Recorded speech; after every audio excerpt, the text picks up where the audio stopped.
suis conducteur à la TRA, conducteur-receveur. On est en grève, on demande 200 € net mensuels et 150 € de prime d'assiduité et 100 € de prime de risque. On est dans le 93, les passagers ne sont pas à risque, encore une fois, on le dit. C'est surtout pour leur sécurité aussi qu'on fait ça.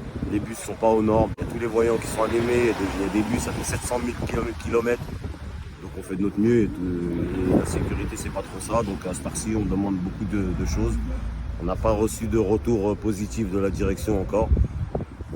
On patiente, ils viennent tous les jours nous voir, ils prennent la température, ils voient, ils demandent à ce qu'on lève la grève pour pouvoir laisser les bus sortir et entrer en négociation. Tant que les bus ne sortiront pas, ils ne rentreront pas en négociation. Donc nous on reste ferme pour l'instant sur notre décision. Là actuellement sur Quiberon, on est à peu près à 95% de salariés en grève. On a aussi le dépôt de Shell qui est de la TRA aussi. Pareil, aussi se sont mis en grève et il n'y a pas de bus qui sort. Actuellement, on attend encore aujourd'hui, il y a un préavis qui a été déposé à Villepinte. Villepinte, il y a la ligne 613, la ligne principale qui leur apporte le plus. Et les chauffeurs là-bas aussi, leurs conditions sont difficiles et ils réclament une augmentation. Donc on voit aujourd'hui, si le mouvement il se suit aussi à Villepinte, on aura plus de force. Et on espère qu'eux aussi ils vont nous suivre dans le mouvement. Ils font partie de Transdev, c'est pareil. Ils sont plus rattachés à nous, mais ils suivent le mouvement parce qu'ils ont vu qu'on était dans des revendications. Ce qu'on demande, c'est tout à fait raisonnable. On ne demande pas la lune, mais une reconnaissance, un minimum et un soutien de nos salariés, de nos sociétés. Tous les jours, ils nous donnent des bus qui ne sont pas aux normes. On fait le boulot, on n'a pas de toilettes dans les terminus. La ligne 605, par exemple, dans les deux gares terminus, il n'y a pas de toilettes. On nous demande d'aller dans des bars tabac, mendier à ce qu'on puisse aller aux toilettes. Et je ne pense pas que ce soit des conditions tenables pour les salariés. On veut bien prendre sur nous. Pendant un long moment, ils nous ont dit qu'ils allaient nous mettre des toilettes. Mais on n'a toujours pas eu de toilettes. Et là, à cette heure-ci, ça y est, c'est un ras-le-bol général.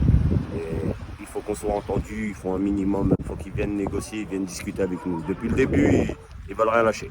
La seule proposition qu'ils fassent, c'est qu'on laisse les bus sortir, ensuite ils négocient. Et dans ce cas-là, on n'a plus rien on tient plus rien, donc on est obligé de tenir ferme, mais on ne va pas lâcher. On est tous déterminés dans le mouvement. Et vu qu'on a le soutien du maire de Quiberon, Clichy-sous-Bois, Montfermeil, ils leur mettent pression pour que les écoles elles sortent. Et actuellement, ils sont en train de demander le remboursement de tous les passes Navigo de la ville de Quiberon. Et ils veulent s'étaler sur la ville de Montfermeil aussi et de Clichy-sous-Bois pour des bus qui passent pas. Et c'est aussi logique et on comprend tout à fait les passagers. Et on a une bonne partie qui nous soutient déjà, des passagers qui viennent ici, qui viennent nous voir. C'est difficile pour eux, mais ils savent les conditions dans lesquelles on les transporte avec des bus. Il n'y a pas d'étanchéité, c'est des passoires à air, il fait froid dans le bus, des chauffages qui ne marchent pas. Voilà, l'intérieur des bus, on n'en parle même pas, des sièges qui sont arrachés, tout ce qui s'ensuit. Il n'y a rien qui est réparé, c'est que du rustine qu'ils mettent l'une sur l'autre. Mais à un moment donné, il n'y a plus d'endroit où mettre la rustine et ça y est, c'est le moment où il faut que tout soit mis sur table.